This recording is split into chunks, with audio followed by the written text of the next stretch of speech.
ब्रह्म सूत्र के द्वितीय अध्याय के द्वितीय पाद के पंचम अधिकरण के प्रथम सूत्र के व्याख्यान रूप भाष्य की हम लोग चर्चा कर रहे हैं। इस अधिकरण के पूर्व पक्ष की स्थापना के अवसर पर पूर्व पक्षियों ने जिन युक्तियों को अपने पक्ष की समर्थक के रूप से बताया था, उन युक्तियों में युक्त्याभासत्व बताते हुए भाष्यकार भगवान पूर्व पक्षी का जो यह अभ्युपगम है, ज्ञान से अलग ज्ञेय का अभाव, यह पूर्व पक्षी योगाचार का अभ्युपगम है, प्रतिज्ञा है। इसमें अनुपपत्ति बता रहे हैं। ज्ञान से अलग ज्ञेय का अभाव मानने पर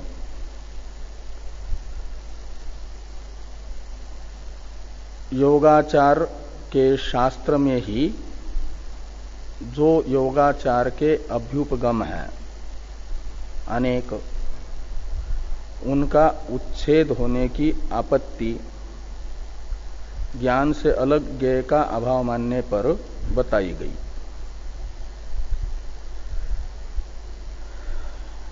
इन वाक्यों से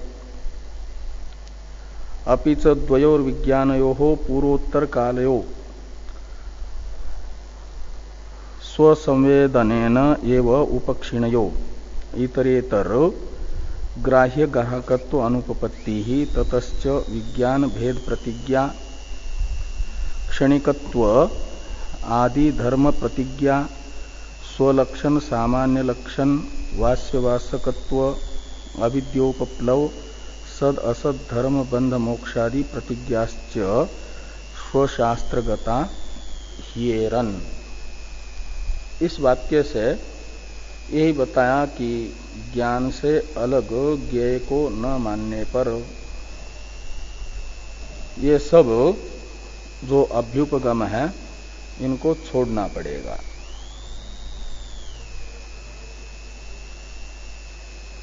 इनकी हानि होगी, इन प्रतिज्ञाओं की, जो योगाचार को अभिष्ट नहीं है या निष्ठापत्ति है। इसलिए ज्ञान से अलग ज्ञेय का अभाव न मान करके अस्तित्व ही स्वीकार करना चाहिए। किंचान्यत इत्यादि से और भी युक्ति ज्ञान से अलग ज्ञेय के विद्यमानता में बताई जा रही है। ज्ञान और ज्ञेय के भेद में और भी युक्ति बताते हैं भाष्यकार भगवान किंचान्यत इत्यादि से। किंचान्यत इत्यादि भाष्य की अवतरण टीका है। ज्ञानार्थयोर भेदे युक्त्यंतरम अस्ति इत्याह किंच अन्यत इति। ज्ञान और अर्थ के भेद में, ज्ञानार्थयोर भेदे युक्त्यंतरम अस्ति, दूसरी भी युक्ति है। इति आह, इस अभिप्राय से भाष्यकार भगवान ये बताते हैं। यानी पूर्व युक्ति से भी ज्ञान और ज्ञेय का भेद सिद्ध हुआ, ज्ञान से अलग ज्ञेय का अस्तित्व सिद्ध हुआ। पूर्व में बताई गई युक्ति से भिन्न युक्तियों से भी ज्ञान और ज्ञेय का अस्तित्व ही, भेद ही सिद्ध होता है। इसे भाष्यकार भगवान किंचान्यत इत्यादि वाक्यों से बता रहे हैं। भाष्य में है किंच अन्यतो विज्ञानम इति अभ्युपगच्छता बाह्यो अर्थ स्तंभ कुड्यम इत्येवं जातीयकः कस्मात् न अभ्युपगम्यते इति वक्तव्यम। सिद्धांती योगाचार को ये कह रहे हैं कि आप ये कहते हो कि बस एक विज्ञान ही वस्तु है। विज्ञान से अलग दूसरा कोई ज्ञेय नाम का पदार्थ है ही नहीं। तो विज्ञानम विज्ञानम इति अभ्युपगच्छता, केवल विज्ञान को ही स्वीकार करने वाले योगाचार को ये बताना पड़ेगा कि बाह्यो अर्थ, ज्ञान से अलग जो बाह्य पदार्थ हैं, स्तंभ, कुड्य इत्यादि, उसे क्यों स्वीकार नहीं कर रहे हो, इसमें हेतु बताना पड़ेगा। विज्ञान को स्वीकार कर रहे हैं, विज्ञान से अलग ज्ञेय को स्वीकार नहीं कर रहे हैं, इसमें कोई हेतु भी चाहिए ना। किस कारण से स्वीकार नहीं करते बाह्य पदार्थ को, ये बताना पड़ेगा। तो विज्ञानवादी यदि ये कहता है कि विज्ञान का तो अनुभव हो रहा है इसलिए हम विज्ञान को स्वीकार कर रहे हैं, और बाह्य अर्थ का, विज्ञान से अलग बाह्य अर्थ का अनुभव नहीं होता इसलिए स्वीकार नहीं करते, तो इसे गलत बताया जा रहा है। तो पहले विज्ञानवादी की यही शंका है कि विज्ञानम अनुभूयते इति चेत, तो विज्ञान तो अनुभव में आ रहा है, इसलिए अनुभव से सिद्ध अर्थ का अपलाप नहीं किया जा सकता, इसलिए विज्ञान को हम स्वीकार कर रहे हैं, ऐसा यदि विज्ञानवादी कहते हैं। तो सिद्धांती कहते हैं फिर जिसका अनुभव होगा उसे स्वीकार करना चाहिए। यदि जो अनुभव में आ रहा है उसे अंगीकार करना है, मानना है, तो विज्ञान के तरह दूसरा बाह्य पदार्थ भी यदि अनुभव में आ जाए, उसका अनुभव हो जाए, तो उसे स्वीकार करने में आपको कोई ऐतराज नहीं होना चाहिए। तो सिद्धांत यही कह रहे हैं कि बाह्योपि अर्थ अनुभूयते एव इति युक्तम अभ्युपगंतुम, विज्ञान का अनुभव हो रहा है इसलिए विज्ञान का अंगीकार कर रहे हैं, ऐसा कहने वाले बौद्धों को भाष्कर भगवान कह रहे हैं कि बाह्य पदार्थ का भी तो अनुभव हो रहा है, तो अनुभव में आने के कारण जैसा विज्ञान स्वीकार किया जा रहा है, ऐसे विज्ञान से अतिरिक्त बाह्य पदार्थ का भी अनुभव हो रहा है, तो बाह्य घट कुड्यादि पदार्थों को भी स्वीकार किया जाए।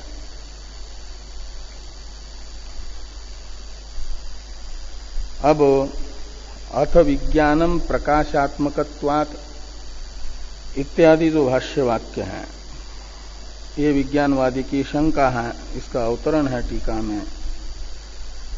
टीकाकार अवतरण लिखने से पहले पूर्व वाक्य का संक्षेप में अर्थ बताते हैं कि ज्ञानवत अर्थस्यापि अनुभव अविशेषात स्वीकारो युक्त इत्यर्थ। तो जैसे ज्ञान का अनुभव हो रहा है, ऐसे बाह्य पदार्थ का भी अनुभव होने से ज्ञान के तरह बाह्य पदार्थ की अंगीकार करना उचित होगा। ये अभी जो वाक्य बताया गया उसका अर्थ है, तात्पर्य है। अब अथ इत्यादि का अवतरण है टीका में।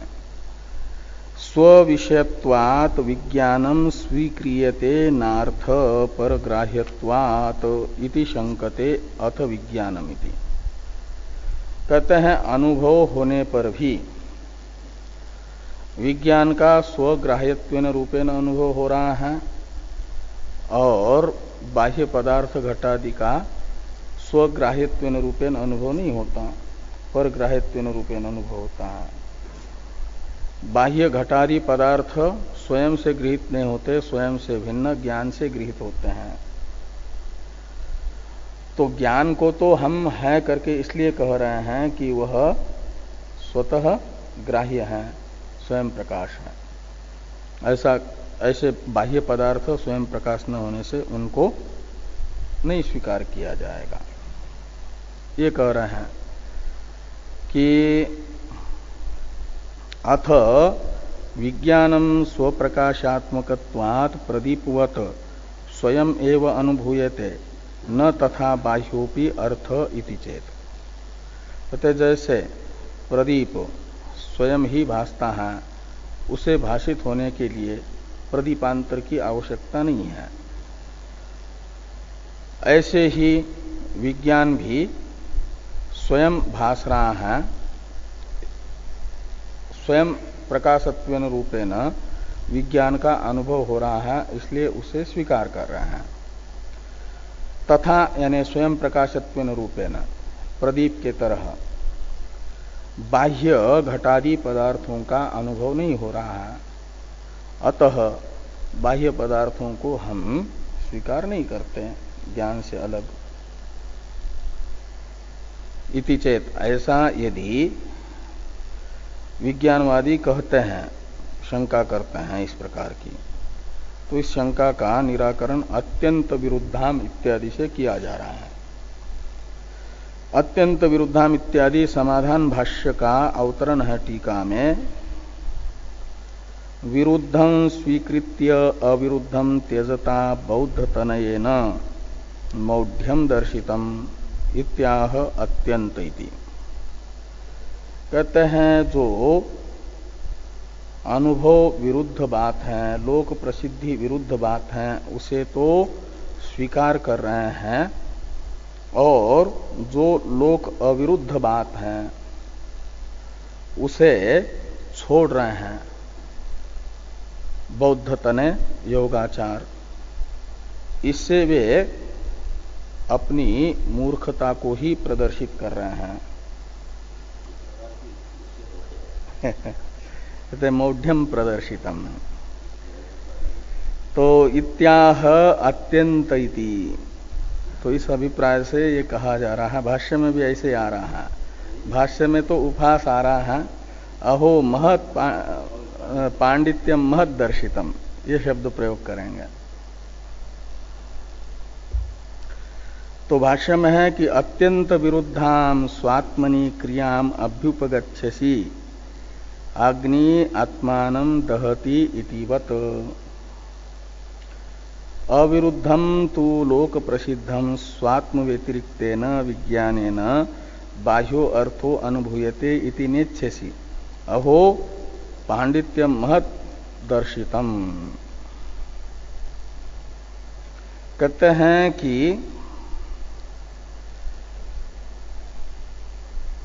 स्वकर्तृक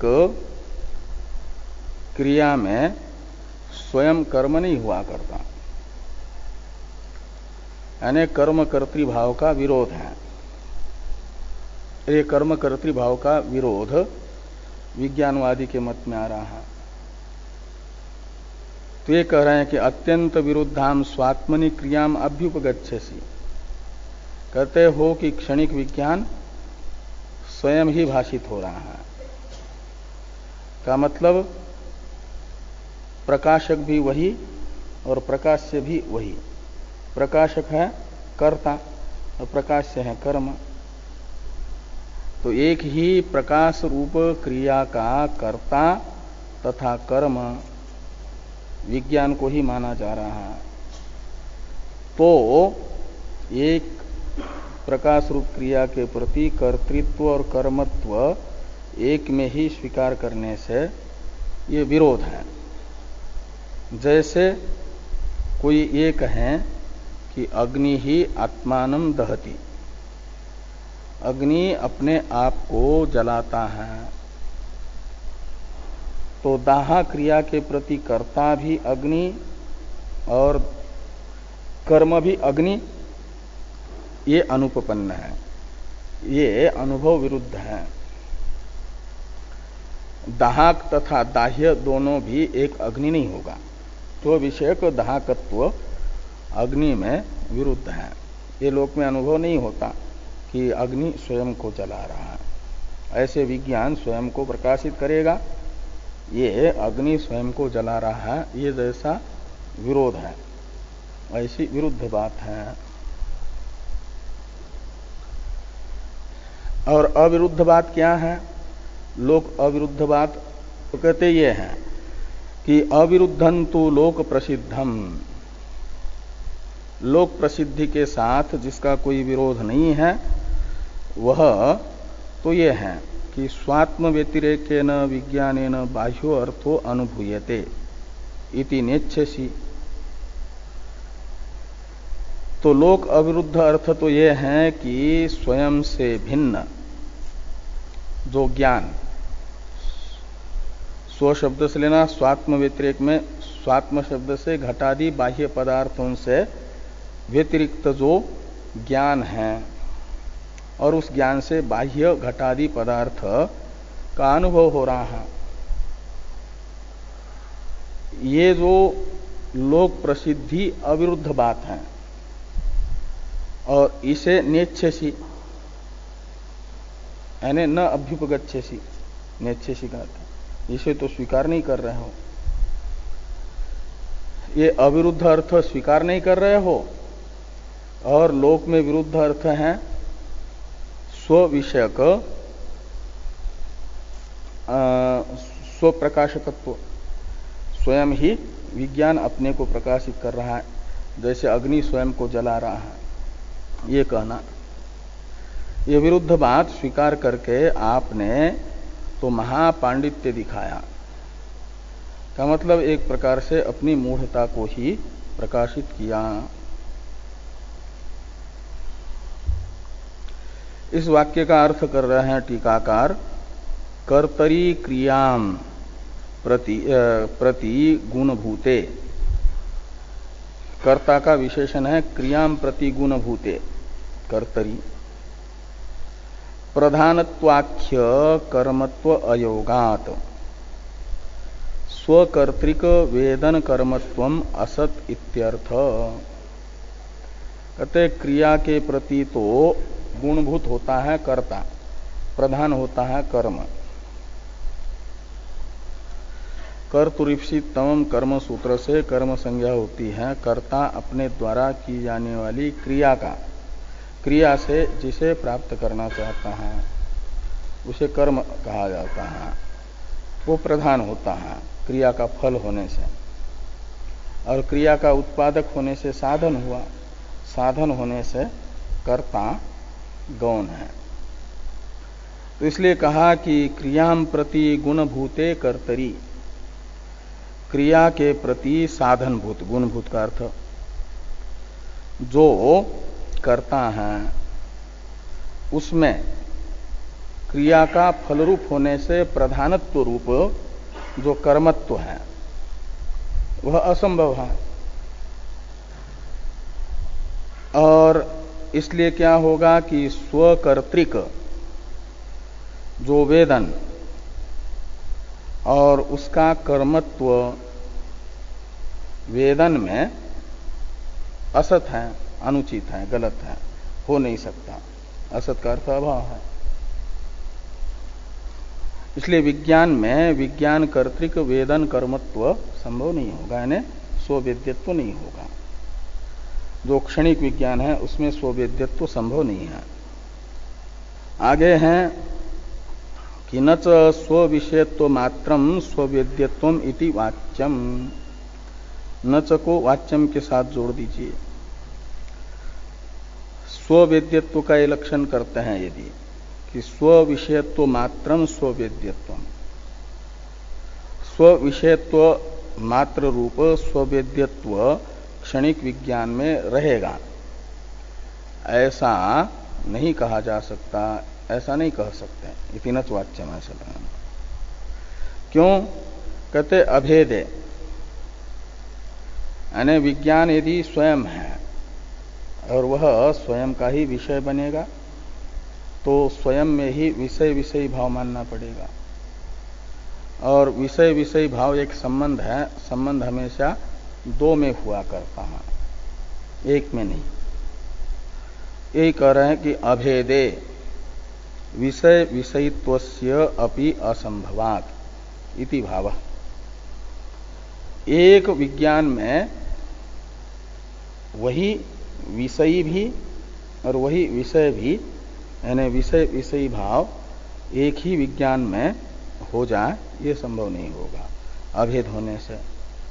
ये तो द्विष्ठ है, दो में रहने वाला है विषय विषयी भाव।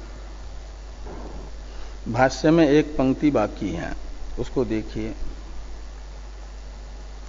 न च अर्थ व्यतिरिक्तम अपि विज्ञानम स्वयं एव अनुभूयते स्वात्मनि क्रिया विरोधात एव। अर्थ व्यतिरिक्तम, उनके यहां ज्ञेय से ज्ञान अभिन्न है। अर्थ व्यतिरिक्तम अपि, ज्ञान ज्ञेय का अभेद मानने पर अर्थ है ज्ञेय, तो ज्ञेय अव्यतिरिक्तम अपि विज्ञानम स्वयं एव अनुभूयते, स्वयं ही अनुभव में आएगा, ये नहीं कह सकते। नच को अनुभूयते के साथ जोड़ दीजिए, नच अनुभूयते। क्यों?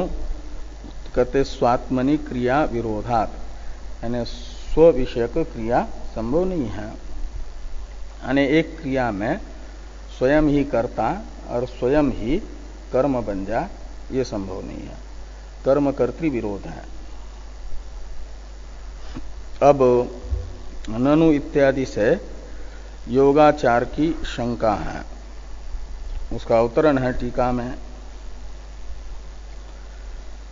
ज्ञानस्य स्ववेद्यत्वाभावे दोषद्वयम् स्यात् इति शंकते ननु इति।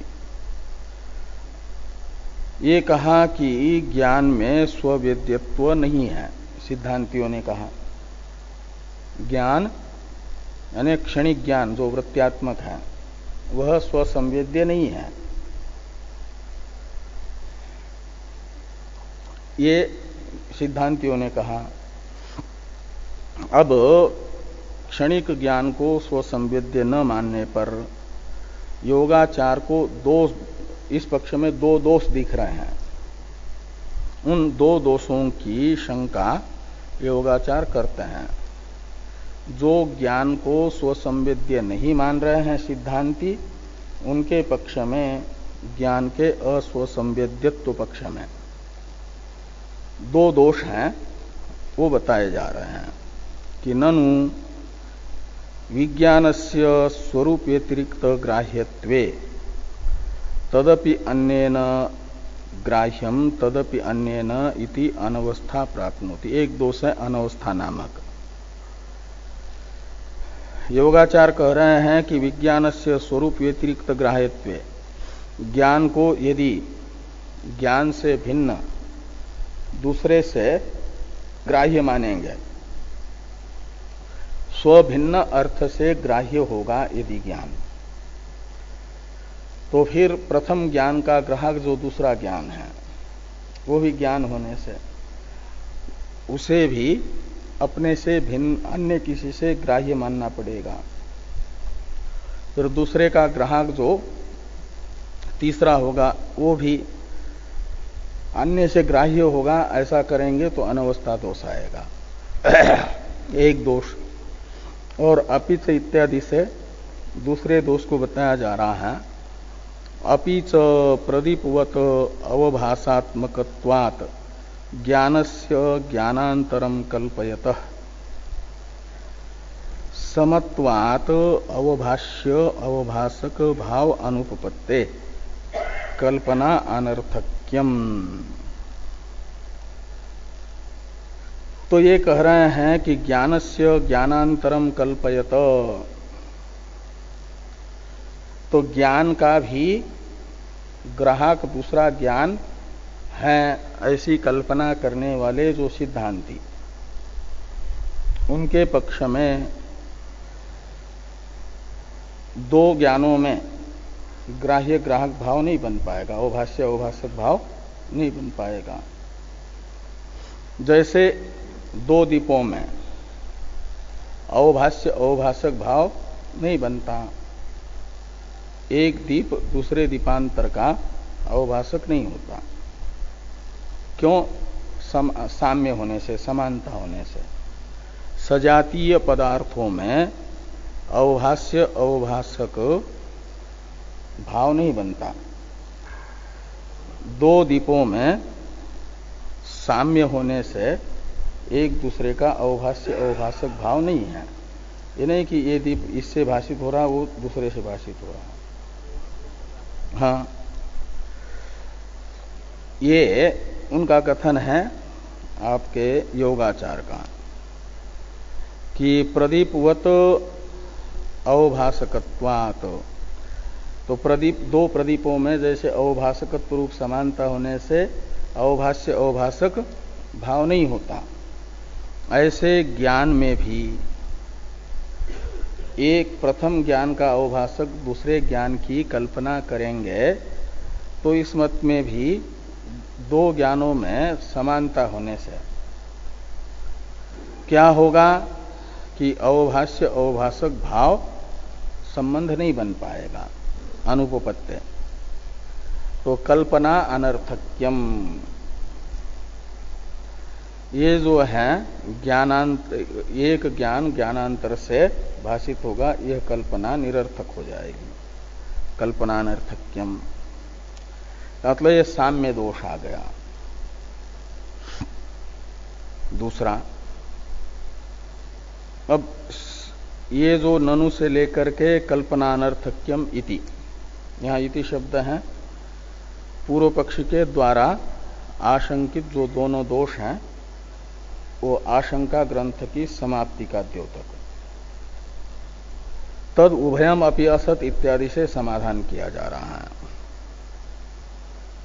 समाधान भाष्य की अवतरण टीका है, अनवस्था च साम्यंच इति दोषद्वयम परिहरति तद उभयम अपि इति। अनवस्था नाम का दोष और साम्य नाम का जो दोष है, यानी साम्य प्रयुक्त कल्पना अनर्थक्य, अवभाष्य अवभाषक भाव की अनुपपत्ति, ये जो दोष बताया, इन दोनों का निराकरण परिहार भाष्यकार भगवान कर रहे हैं। तद उभयम अपि असत, इससे तद उभयम यानी दोषद्वयम, अपि असत यानी हमारे पक्ष में दोनों दोष है नहीं। ज्ञान को यानी क्षणिक ज्ञान को स्वसंवेद्य नहीं मान रहे हैं जो हम, उन हमारे पक्ष में न तो अनवस्था नाम का दोष है, न तो ये साम्य प्रयुक्त जो अनुपपत्ति बताई थी, अवभाष्य अवभाषक भाव की अनुपपत्ति, वह दोष भी नहीं है।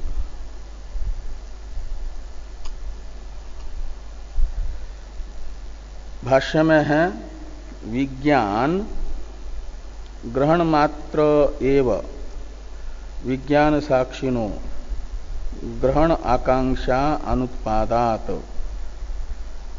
अनवस्था शंका अनुपपत्ते, प्रथम दोष का निराकरण कर दिया। तो ये कहते हैं कि विज्ञान ग्रहण मात्रे एव विज्ञान साक्षिनो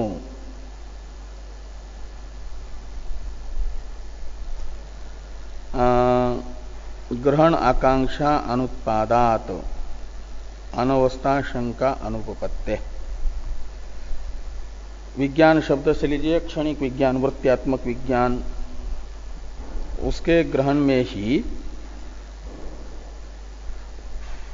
विज्ञान का ग्राहक जो साक्षी है, वेदांत सिद्धांत है कि अंतःकरण तथा अंतःकरण के धर्म साक्षी वेद्य है, साक्षी भाष्य है। तो क्षणिक विज्ञान है अंतःकरण की वृत्ति, वह अंतःकरण का धर्म है, सुख दुखादि के तरह ही। चक्षुरादि इंद्रियों से जो उनका रूपादि विषय के साथ सन्निकर्ष होने पर अंतःकरण का रूपाद्याकार परिणाम हुआ, उसी को कहा जा रहा है क्षणिक विज्ञान, रूपाद्याकार चित्तवृत्ति। वह अंतःकरण का धर्म होने से वेदांत सिद्धांत के अनुसार साक्षी वेद्य है।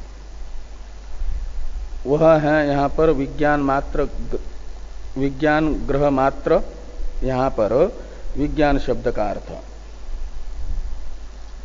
जो चक्षुरादि इंद्रियों से रूपाद्याकार वृत्ति उत्पन्न हुई, वह है विज्ञान।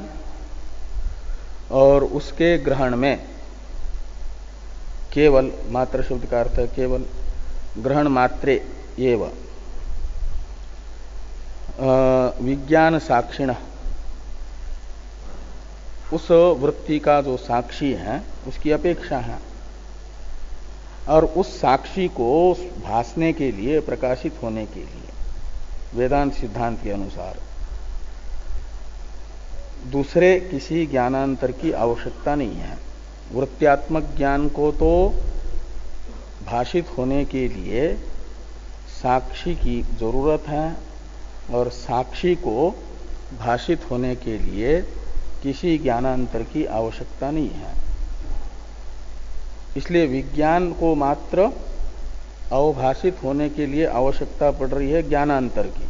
वह ज्ञानांतर है साक्षी का स्वरूप, वो है नित्य। और वेदांत में जो भी कार्य है वह जड़ है, विकार मात्र, जैसे घटादि उत्पत्ति विनाश वान होने से जड़ है। ऐसे अंतःकरण का परिणाम रूप जो चक्षुरादि इंद्रियों से उत्पन्न हुई वृत्ति है रूपाद्याकार, वह भी उत्पन्न होती है, नष्ट होती है। इसलिए घटादि के तरह जड़ है कार्य होने से। कार्य मात्र जड़ है। यत्र यत्र कार्यत्वं तत्र तत्र जड़त्वं यथा घटादय, सभी कार्य जड़ है। तो अंतःकरण की वृत्ति भी उत्पन्न हुई है, इसलिए कार्य है, उसमें कार्यत्व है, तो उसका व्यापक जो है जड़त्व भी रहेगा। और जो भी जड़ है, घटादि जड़ है, तो उसे जैसे जरूरत है अपने से भिन्न ज्ञान की, वृत्त्यात्मक ज्ञान की प्रकाशित होने की, ऐसे वृत्त्यात्मक ज्ञान भी स्वयं जड़ होने से उसे भी आवश्यकता होगी किसी अपने से भिन्न ग्राहक की। वो भाषित होगा। वो किससे भाषित होगा? साक्षी से। और ऐसा साक्षी भी यदि कार्य रूप होगा, विकारात्मक होगा, तब तो उसको भी प्रकाशित होने के लिए, अवभाषित होने के लिए अवभाषकांतर की जरूरत पड़ेगी। लेकिन वो साक्षी तो वेदांत का नित्य है, निर्विकार है, कार्य रूप नहीं है। इसलिए वह ग्राहक अंतर निरपेक्ष ही है, ग्राहक अंतर की उसको जरूरत नहीं है। अतः अनवस्था नाम का दोष नहीं आएगा। तो ये कहे कि विज्ञान ग्रहण मात्रे एवं विज्ञान साक्षिणो ग्रहण आकांक्षा अनुत्पादात, विज्ञान के साक्षी को अपने प्रकाशित होने के लिए ग्राहकांतर की आकांक्षा न होने से अनवस्था शंका अनुपपत्ते, अनवस्था की शंका नहीं हो सकती, वो अनुपन्न है। इस प्रकार ये प्रथम जो दोष था अनवस्था नामक, उसका निराकरण कर दिया। द्वितीय दोष का निराकरण किया जा रहा है साक्षी प्रत्ययोश्च स्वभाव वैषम्यात उपलब्धु उपलभ्य भावोपपत्ते। कहते हैं यहां पूर्व पक्षी ने कहा था कि जैसे दो प्रदीपों में समान स्वभावत्व होने से अवभाष्य अवभाषक भाव नहीं बनता, ऐसे ज्ञान भी समान होने से वृत्त्यात्मक ज्ञान का अवभाषक जो साक्षी रूप ज्ञान है वो भी ज्ञान है, ये भी ज्ञान है, भाष्य भी ज्ञान और अवभाषक भी ज्ञान। तो दोनों में अवभाष्य अवभाषक भाव नहीं बनेगा। ये जो दोष बताया था, सिद्धांती कह रहे हैं कि साक्षी प्रत्ययोश्च, अवभाषक साक्षी और अवभाष्य जो प्रत्यय, जिसे विज्ञान शब्द से लेना है, स्वभाव वैषम्यात, इनका स्वभाव समान नहीं है, स्वभाव विलक्षण है। स्वभाव वैषम्यात, साक्षी तो नित्य है, निर्विकार है,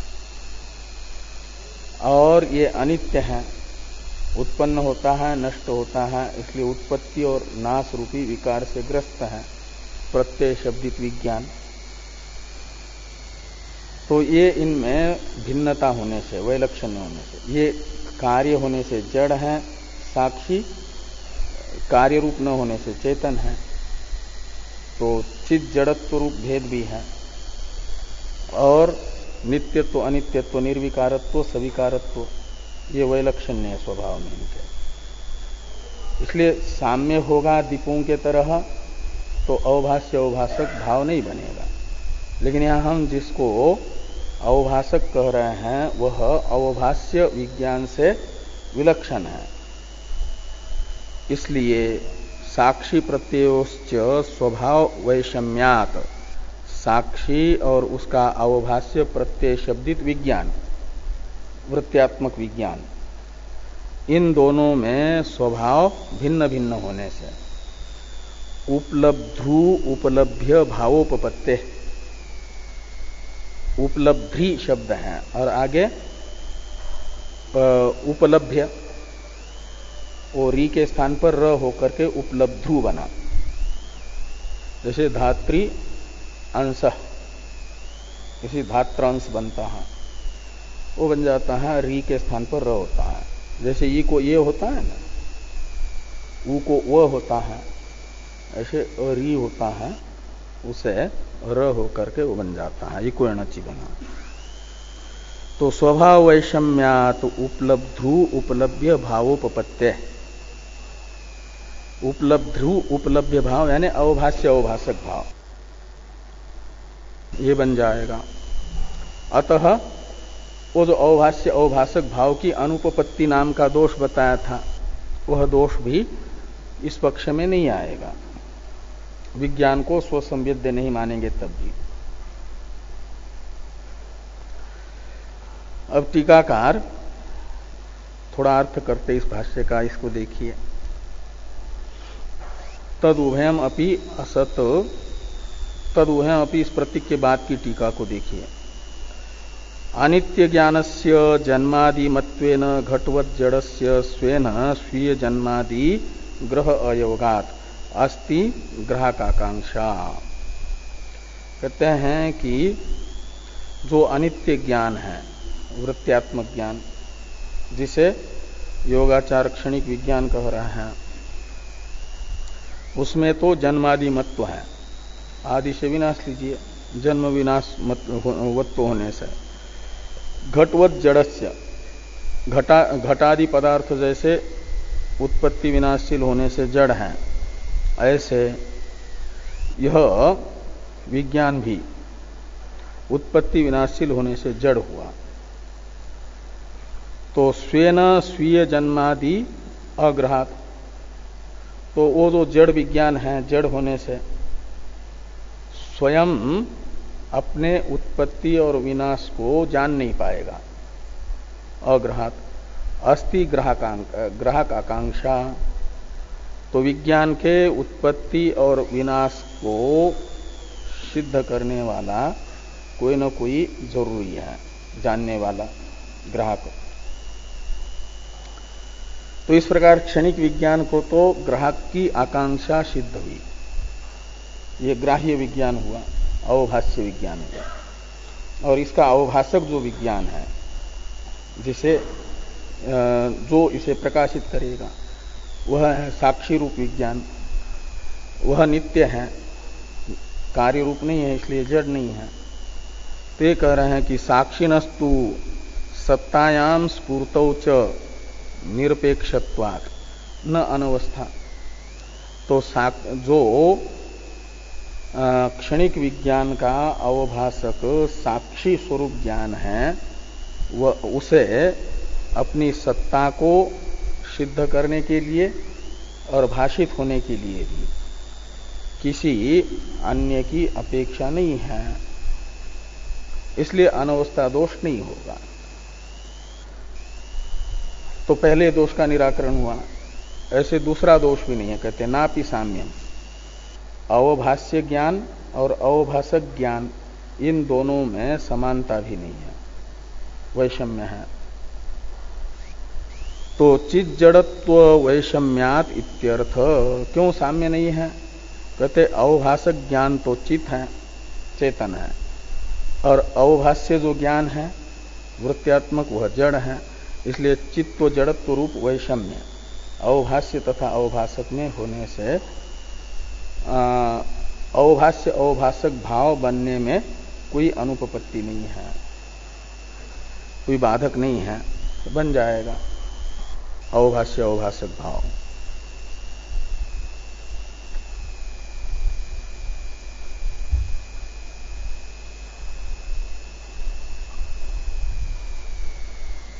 तो साक्षी तो नित्य स्थायी हुआ ना, तो नित्य ज्ञान तो योगाचार को स्वीकार्य नहीं है ना, वो तो क्षणिक विज्ञान ही मानते हैं। इसलिए वे कहते हैं कि ये साक्षी कहां से आया नित्य ज्ञान। तो कहते हैं वो कहीं से आया नहीं, गया नहीं, वो तो स्वयं सिद्ध है, उसे मानना ही पड़ता है। ये पूछते हैं जिसे क्षणिक विज्ञान का उपलब्धा बताया, ज्ञाता बताया, अवभाषक बताया, क्षणिक विज्ञानवादी योगाचार पूछते ये कहां रहता है वो साक्षी को इत्यत आह, ये साक्षी कहां पर रहता है उससे हम भेंट करने जाएं। तो सिद्धांती कह रहे हैं कि वह कहीं अज्ञात में बैठा है और उसे सिद्ध करने की किसी से जरूरत नहीं है, यानी उसका परिचय प्राप्त करने के लिए किसी के पास जाने की जरूरत नहीं है, वो स्वयं भाषक है। सूर्य को किस प्रकाश से जानेंगे, वो तो स्वयं ही भासता है। ऐसे ही बताया जा रहा है कि स्वयं सिद्धस्य च साक्षिणो अप्रत्याख्यत्वात्, जो स्वयं सिद्ध है साक्षी इन वृत्त्यात्मक ज्ञानों का अवभाषक, उसका खंडन किया नहीं जा सकता। वह खंडन करने वाले की भी आत्मा है। इसलिए जैसे अग्नि अपने से भिन्न को तो जला सकता है, स्वयं को नहीं जला सकता, ऐसे खंडन करने वाला साक्षी का खंडन करने के लिए प्रवृत्त होगा, का मतलब अपना ही खंडन करेगा। और खंडन हुआ ये जानने के लिए स्वयं का कोई ना कोई चाहिए ना, स्वयं का नाश तो स्वयं देख नहीं सकता, इसलिए उसका खंडन हो नहीं सकता स्वयं सिद्ध होने से। तो स्वयं सिद्धस्य च साक्षिणो अप्रत्याख्यत्वात्। थोड़ी टीका है, निरपेक्षस्य साक्षिणो असत्वे क्षणिक विज्ञान भेदा सिद्धे सो अंगीकार्य इत्यर्थ। जो निरपेक्ष साक्षी हैं उसके असत्वे क्षणिक विज्ञान भेद असिद्धे, कहते क्षणिक विज्ञान को सिद्ध करने वाला, क्षणिक विज्ञान का ग्राहक जो स्वयं सिद्ध साक्षी है उसे नहीं मानेंगे, उसका अभाव मानेंगे, तो क्या होगा? तो क्षणिक विज्ञान भेदा सिद्धे, क्षणिक विज्ञान का जो आपस में भेद है, अनेक है ना उनके यहां क्षणिक विज्ञान, वह सिद्ध नहीं होगा। क्यों? क्षणिक सो अंगीकार्य, यानी क्षणिक विज्ञान के भेद के साधक के रूप से, सो यानी इन क्षणिक विज्ञान का परस्पर भेद जानने वाला कोई ना कोई स्वीकार करना पड़ेगा। क्योंकि भेद को पहले बताया था कि भेद के प्रतियोगी जो क्षणिक विज्ञान है वे स्वयं एक दूसरे को जान नहीं पाएंगे और इनका कोई स्थायी आत्मा स्वीकार नहीं करेंगे, तो भेद ग्रह नहीं होगा। वो जो विज्ञान भेद प्रतिज्ञा हियेत, ये बताते समय कल बताया था ना, विज्ञान के भेद को जानने के लिए आवश्यक है भेद का जो प्रतियोगी है विज्ञान, उनका ज्ञान। और उनका ज्ञान कैसे होगा? प्रतियोगियों का ज्ञान वो नहीं हो पा रहा है, इसलिए कोई वो स्वयं जड़ होने के कारण स्वसंवेद्य तो है नहीं, स्वसंवेद्यता का निराकरण हुआ। और कोई स्थायी साक्षी आत्मा भी स्वीकार नहीं करेंगे तो विज्ञान भेद की सिद्धि नहीं हो पाएगी। इसलिए यदि आपको अनेक विज्ञान मान्य हैं क्षणिक, तो उन क्षणिक विज्ञानों के भेद को जानने वाला, अनेकता को जानने वाला एक स्थायी आत्मा जरूर स्वीकार करना पड़ेगा। इसलिए सो अंगीकार्य, सो यानी साक्षी, अंगीकार्य। किंचान्यत इत्यादि से और भी युक्ति बताई जा रही है। किंचान्यत इत्यादि भाष्य की अवतरण टीका है। अनित्य ज्ञान स्वरूप साधकत्वाच्च साक्षी स्वीकार्य इत्याह किंचैति। अनित्य ज्ञान जो क्षणिक विज्ञान है उसके स्वरूप का भी साधक है साक्षी। साधक यानी निश्चायक। क्षणिक विज्ञान का स्वरूप भी बिना साक्षी के सिद्ध नहीं हो सकता, इसलिए साक्षी को स्वीकार करना आवश्यक है। इस अभिप्राय से भाष्कर भगवान ये कहते हैं कि किंच अन्यत प्रदीपवत विज्ञानम अवभासकांतर निरपेक्षम स्वयं एव प्रथते इति ब्रुवता अप्रमाणगम्यम विज्ञानम अनवगंत्रिकम इति उक्तम स्यात्। शिलाघन मध्यस्थ प्रदीप सहस्त्र प्रथनवत।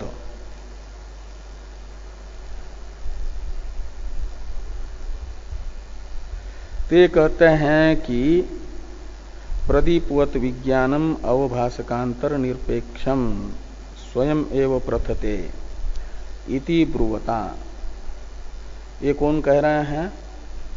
ऐसा मानेंगे प्रदीप के तरह स्वयं ही भाषित हो रहा है विज्ञान, उसे प्रकाशित होने के लिए अन्य किसी अवभाषक की जरूरत नहीं है।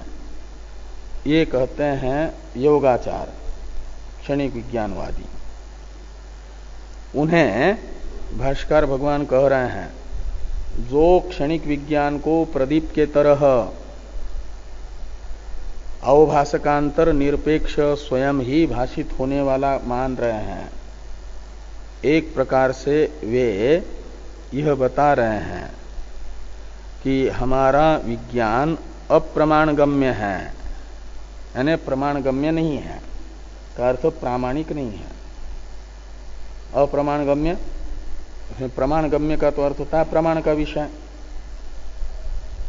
प्रामाणिक, और अप्रमाणगम्य का अर्थ हो जाएगा अप्रामाणिक, प्रमाण से सिद्ध नहीं है। अप्रमाणगम्य का अर्थ हो जाएगा, प्रमाणगम्य का अर्थ है प्रमाण से सिद्ध, और अप्रमाणगम्य का अर्थ है प्रमाण से असिद्ध, प्रमाण से सिद्ध नहीं होता, ये कहना पड़ेगा। और ये हमारा विज्ञान कैसा है तो अप्रमाणगम्यम विज्ञानम उक्तम स्यात्, ऐसा अन्वय करिए। और अनवगंत्रिकम, यानी यह अनवगंत्रिक भी है, इसका कोई अवगंता नहीं है। क्षणिक विज्ञान का ज्ञापक कोई प्रमाण भी नहीं है और क्षणिक विज्ञान का कोई अवगंता भी नहीं है, यानी उसे जानने वाला भी नहीं है। प्रदीप के तरह स्वयं ही भास रहा है, उसे भाषित होने के लिए अवभाषकांतर की जरूरत नहीं है का अर्थ उसका कोई अवभाषक भी नहीं है। अनवगंत्रिक है वो, अवगंत्री कहा जाता है, अवगंता कहते अवभाषक को, और उसे अवभाषकांतर की अपेक्षा नहीं का अर्थ उसका कोई अवभाषक नहीं है। तो अवगंता रहित, प्रमाता रहित है क्षणिक विज्ञान, और अप्रमाणगम्य है, मतलब प्रमाण से भी सिद्ध नहीं है, प्रमाण का भी विषय नहीं है, ये कहने की आपत्ति आएगी, ऐसा वे कह रहे हैं। जो प्रदीप के उदाहरण द्वारा क्षणिक विज्ञान को अवभासकांतर निरपेक्ष स्वयं ही प्रतीत होने वाला मान रहे हैं क्षणिक विज्ञानवादी बौद्ध।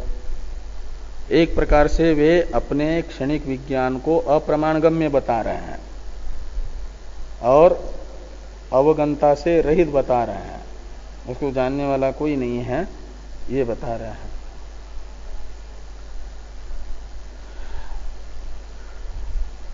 तो किस प्रकार होगा ये, इसको कोई जानने वाला नहीं होगा और अप्रमाणगम्य होगा। तो जैसे समझ लो कि एक शिला घन है, ठोस शिला है,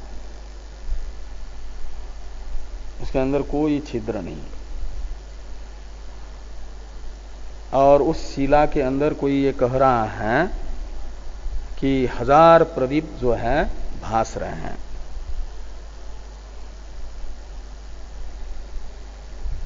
तो दिख रहे कि नहीं शिला के अंदर भाषित होने वाले प्रदीप, उनका अवभास दिखेगा? क्यों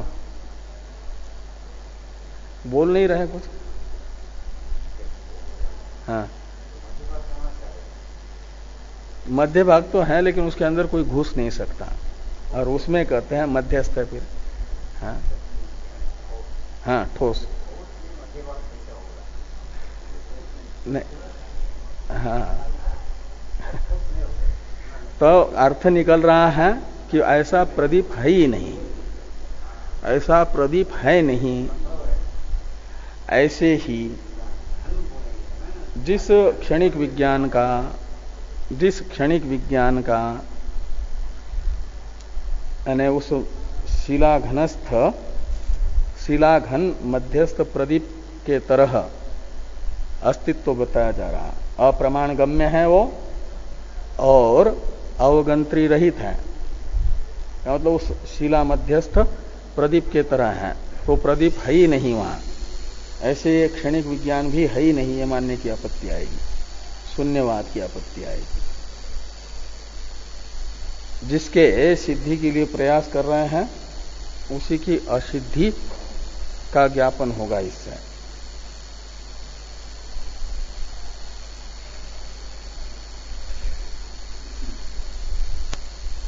थोड़ी टीका है। विज्ञानम ज्ञानांतर अनपेक्षम इति ब्रुवता तस्य अप्रामाणिकत्वम उक्तम स्यात्। अप्रमाणगम्यम का अर्थ कर दिया अप्रामाणिकत्वम यानी प्रमाण असिद्धत्वम उक्तम स्यात्। ज्ञानांतर अनपेक्ष है विज्ञान, ऐसा बताने वाले योगाचार एक प्रकार से ज्ञानांतर निरपेक्ष विज्ञान को अप्रामाणिक बता रहे हैं। और स्वयं प्रथते इति ब्रुवता, स्वयं भास रहा है वो, ये कह करके ज्ञात्री शून्यत्वंच उक्तम, उक्तम में अनुस्वार छूट गया है।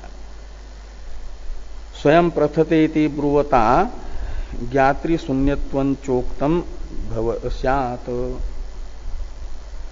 तो ज्ञाता से रहित है का मतलब निस्साक्षिक है, अप्रामाणिक है और निस्साक्षिक है ये विज्ञान। तो जो अप्रामाणिक है और निस्साक्षिक है ऐसी वस्तु तो है ही नहीं, फिर ये मानना पड़ेगा, असत हो जाएगा वो। तथा च ज्ञात्री ज्ञान अविषयत्वात् शिलास्थ प्रदीपवत असत एव विज्ञानम स्यात्। वह शिलाघन मध्यस्थ प्रदीप सहस्त्र पथन के तरह होगा का मतलब असत होगा, ये अभिप्राय है।